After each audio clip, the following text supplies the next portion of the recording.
Hey everybody, I'm Steve Green with Bill Whittle and Scott Ott, and this is your right angle lightning round.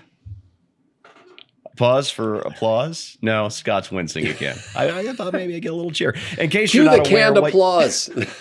What used to be members-only content for our members at BillWhittle.com is now our bonus content for everybody. And I like to do a little thing called a lightning round where I hand select headlines for Bill and Scott. They have no idea what's coming.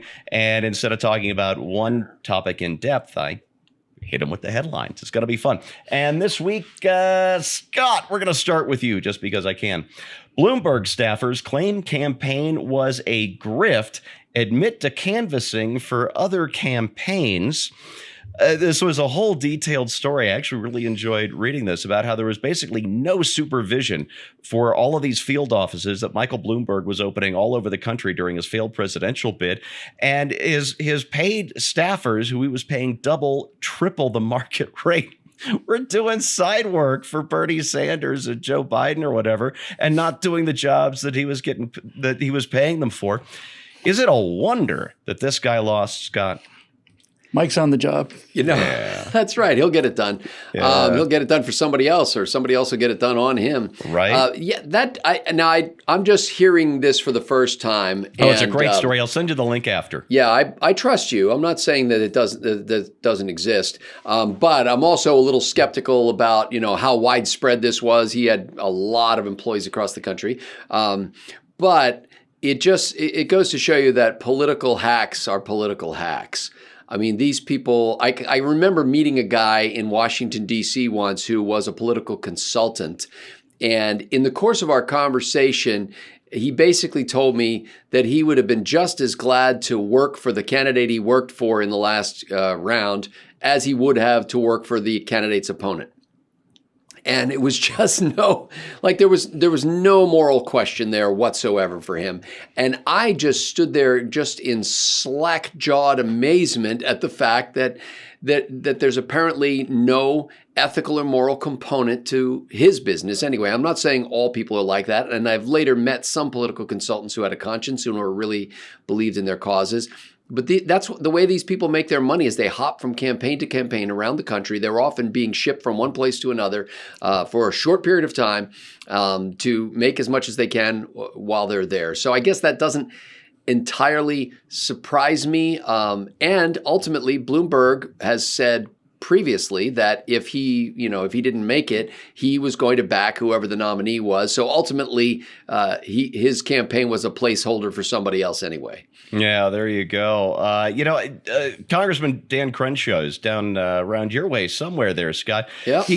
Back when I was on Twitter, I've been working on a one-liner gag for a few days. I was trying to get it just right, and then he beat me to it, and it was flawless. It was perfect. He said, "You get elected, and you think it's going to be Mr. Smith goes to Washington. You get to Washington, and it's Veep." Just perfect. He totally stole my punchline, and I didn't care because it was so perfectly well done. All right, Bill, this one's for you. Senator Bernie Sanders. This story just came out on Monday. Senator Bernie Sanders said during a Fox News town hall that he doesn't regret praising the deceased Cuban dictator Fidel Castro. I believe this is the third time in recent weeks he's done this, so he's redoubled down on his praise for Fidel Castro. And I submit to you that even amongst our Democratic friends, this isn't going very well because the betting odds on him are now 0.1% that he becomes the nominee. How about that? 0.1% for Bernie Sanders? Yeah. Yeah. That's the betting line. That's about the same number of people that voted against Fidel Castro during the entire 60-year career of his unmitigated democracy.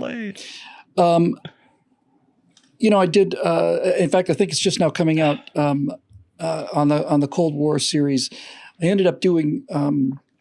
I thought I'd be doing one about the Cuban Missile Crisis, obviously, and I kind of thought that the Bay of Pigs would be just sort of a introductory thing. But it turned out that the whole Bay of Pigs thing was just so full of things that I just didn't know. Oh, wow. So I've got it. I think the next episode's called Playa Girón, which is the name of the beach. That's what the Cubans refer to as the Bay of Pigs. But here's the part about this that's kind of interesting.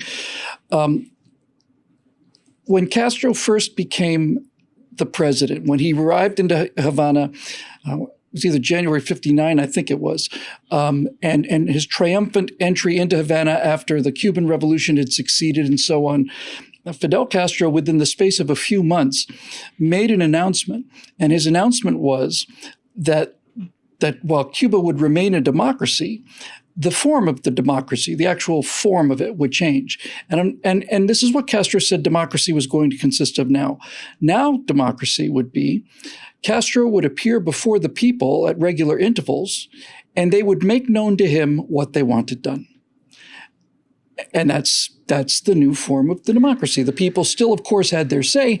They would simply gather and tell Fidel Castro what it was they wanted, and then Fidel Castro would execute the will of the people, or not, depending on how he felt about it.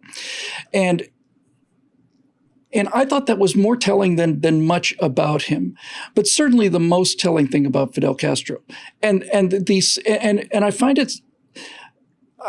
I can't imagine that if I were trying to write like a slander piece, if I was a CIA agent, let's say, and I was trying to turn the Cuban people against Fidel Castro, and if I was also a CIA agent trying to turn the American people against Bernie Sanders, I'd write the same story. And maybe I am. And the same story would be this.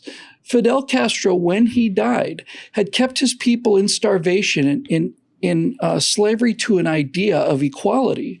He'd kept them starving for 60 years. And when Fidel Castro died, he had $900 million in his personal bank account.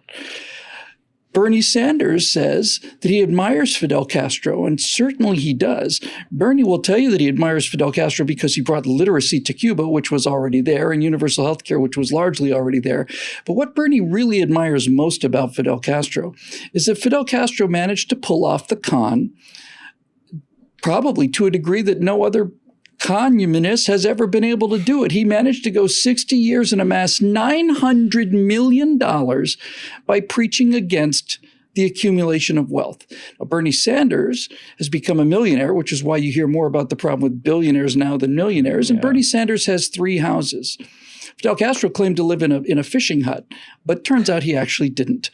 And so whenever you look at these dictators, in Romania, the Ceausescus had golden bathrooms. Their country's starving, but they had solid gold toilets. It's a con game for people who are ruthless liars to achieve wealth and power that they would otherwise have had to achieve through hard work. And there it is. So So at the very beginning of the Cuban Revolution, you get, the democracy is going to be, I'm going to be in charge forever until I die, and you just tell me what you want. That's democracy.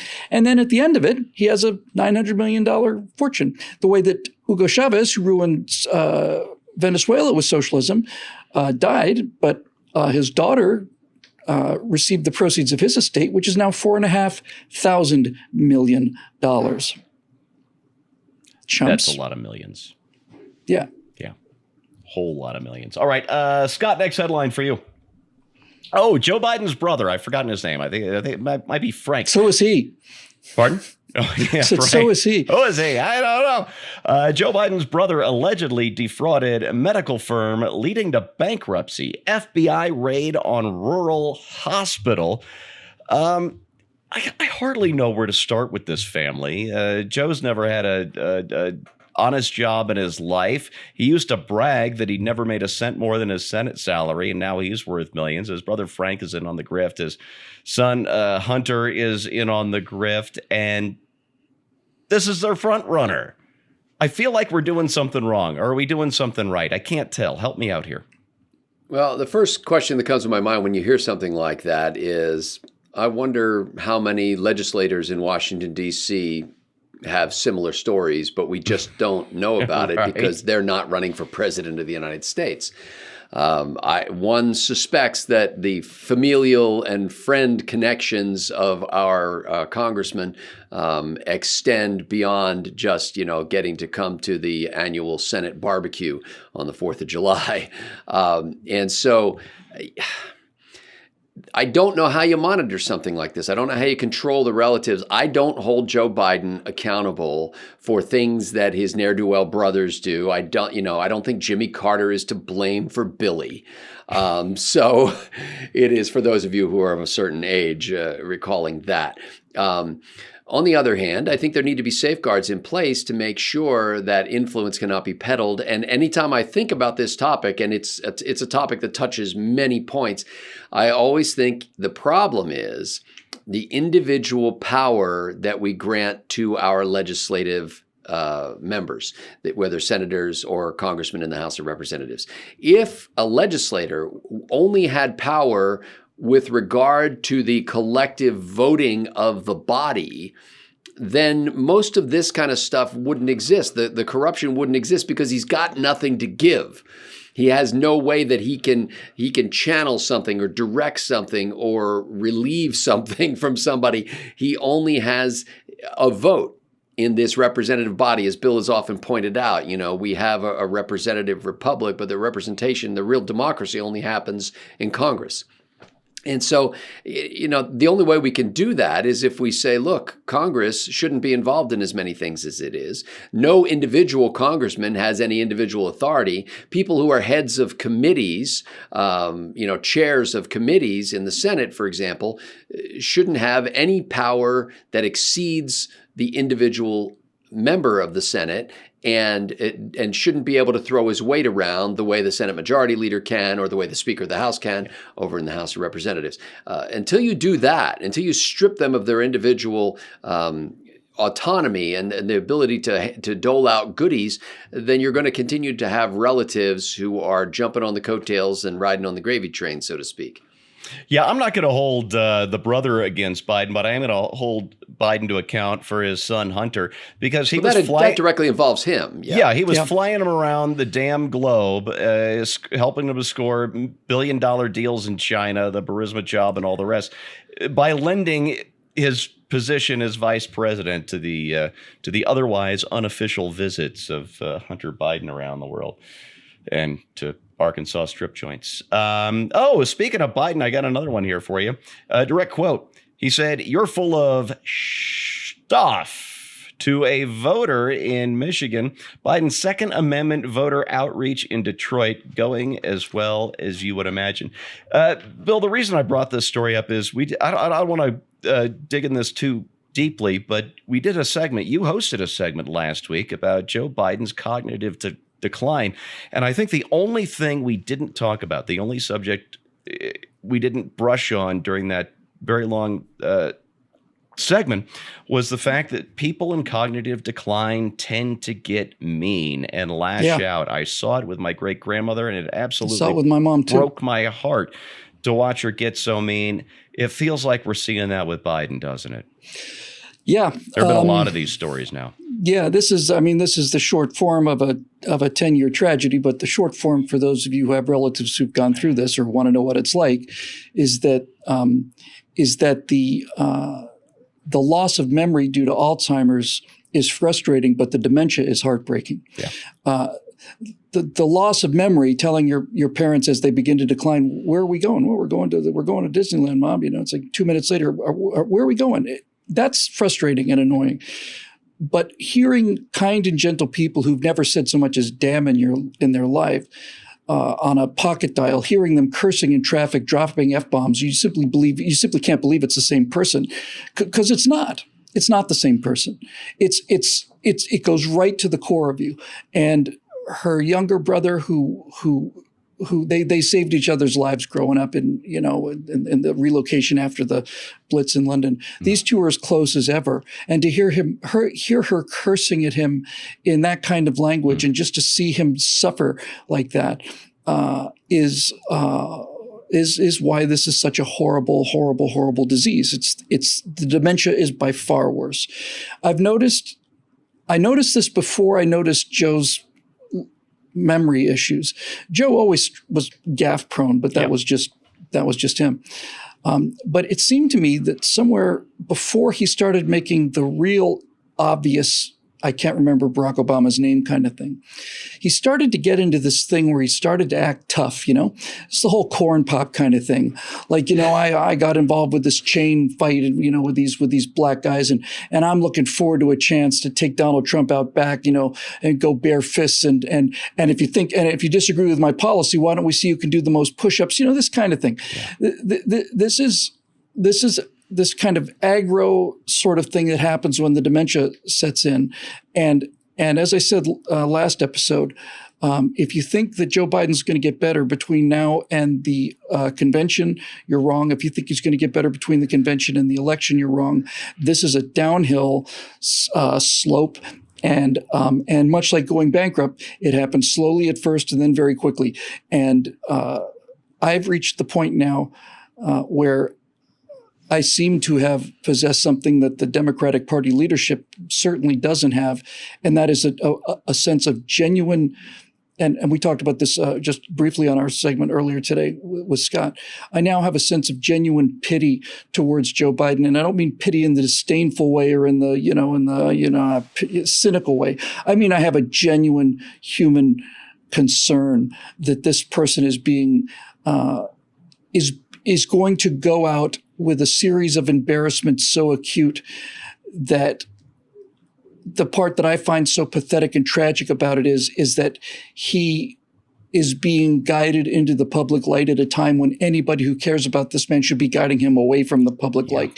And you cannot find a better example of this, I don't think, in human history than Ronald Reagan, who and not just Ronald Reagan, but the people around Ronald Reagan, and perhaps even the party around Ronald Reagan. When Ronald Reagan was told that he had a medical diagnosis of Alzheimer's and that his memory was going and would be going faster, he wrote a letter to the American people thanking them for all that they had done for him, thanking them for giving them a chance to serve them to the best of his ability. And he basically rode off into the sunset. And that's the last thing people remember about Ronald Reagan, because nobody saw Ronald Reagan for the remaining, I don't know what it was, 5-6 years of his life. No one saw him. And no one saw him because Nancy Reagan and the people around him loved him enough so that they made sure that no one saw him. Because you would not want to have seen Ronald Reagan on camera in the months before he died. You wouldn't have recognized him. Yeah. And the essence of who that man was, the actual Ronald Reagan, had the spiritual generosity of spirit and the humility to understand that what was about to happen to him was going to be so terrible that he was going to suffer this on his own, and he didn't want his memory tarnished by what this disease was going to do to him and what this disease was going to make him say. And it's a great tragedy that the people around Joe Biden and his family mostly and his political party have decided that this is their best hope for a power grab, and they're going to let this man extinguish his dignity in public as a last-ditch effort for them to cling to power. And I find it among the most reprehensible thing that these Democratic leaders do, and that's quite an achievement these days. Yeah, deplorable was the word that came to my mind. All right, let's end on a somewhat more fun note, I guess. This is the best news I've seen maybe in weeks. Paul Krugman says, the stock market, signaling a permanent recession. Hooray! We're out of the woods. Yeah, this is the guy who said on election night in 2016, as the market tanked then, that when asked when the market would recover, he said, "My first pass answer is never." Never speak in absolutes, Mr. Krugman. It doesn't do you any good. Listen, this market is going to be in for a wild ride. We've got a lot going on. The fundamentals of our economy are strong, but there is a lot of uncertainty out there. A lot of it is due to coronavirus and this idea that decoupling with China has got to get serious now. Tucker Carlson hosted a bit, and I don't usually watch him, but I caught this on YouTube, saying that coronavirus isn't the threat. China is the threat because of their third world health practices. This isn't the first thing that's come out of there. It's not the last thing that's going to come out of there. And they're going to keep getting nastier eventually. So we are in a period of uncertainty, and the markets hate that. We're going to keep having these wild rides, up 1,000 points today, down 2,000 points the next day. And it's going to be a crazy ride. But I was reminded of something. One of the Powerline guys headlined a piece about how much he lost in Monday's big market sell-off. He said, I didn't lose anything. I didn't sell. And those were the exact words my grandfather said to me in the fall of 1987. I was a freshman at Mizzou when the 87 stock market crash hit. And I called him up that night and I said, well, I hadn't really studied the Great Depression yet, so I didn't know what this entailed, this huge crash. So I called him up to chat about it. Smartest guy I ever knew. And I said, well, listen, if you don't mind me asking, what kind of shape are you in? How much did you lose today? And he said, I didn't lose a thing. I didn't sell. And that's the thing to remember. As long as you're not panicking, you're going to be just fine. And we're going to get into that even more on a Bill Whittle segment this week. And I can't wait to tape that. So I'm going to cut this short so we can go do that. I'm Steve Green for Bill Whittle and Scott Ott. This is Right Angle Lightning Round, brought to you by the members at BillWhittle.com. If you like content like this, please click on over and become a member. We'd love to have you on board. Thanks for watching, and we'll see you next time.